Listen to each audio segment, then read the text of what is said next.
Audio Jungle.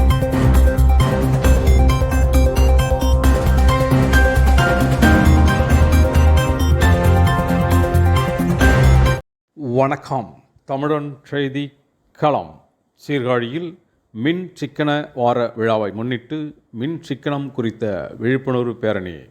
Mayiladuthurai மாவட்டம் சீர்காழி புதிய பேருந்து நிலையம் அருகே மின்சார வாரியம் சார்பில் மின் சிக்கன வார விழாவை முன்னிட்டு மின்சாரம், சிக்கனம் மற்றும் பாதுகாப்பு குறித்த விழிப்புணர்வு பேரணி சீர்காழி மின்சார வாரிய செயற்பொறியாளர் லதா மகேஸ்வரி தலைமையில் நடைபெற்றது. உதவி செயற்பொறியாளர் விஜயபாரதி, நகர் இளமின் பொறியாளர் முத்துக்குமார் முன்னிலை வைத்தனர். சீர்காழி எம்எல்ஏ பன்னீர்செல்வம் விழிப்புணர்வு பேரணியை தொடங்கி வைத்தார். சீர்காழி புதிய பேருந்து நிலையத்தில் தொடங்கிய பேரணி நகரின் முக்கிய வீதி வழியாக சென்று மீண்டும் புதிய பேருந்து நிலையத்தை வந்தடைந்தது. பேரணியில் கலந்து கொண்ட மின்சார வாரிய ஊழியர்கள், தனியார் கல்லூரி மாணவ மாணவிகள் மின்சாரத்தை சிக்கனமாக பயன்படுத்த வேண்டும், மின் சாதனங்களை பாதுகாப்பாக பயன்படுத்த வேண்டும் உள்ளிட்ட வாசகங்கள் அடங்கிய பலகைகளை கையில் ஏந்தியவாறு சென்றன.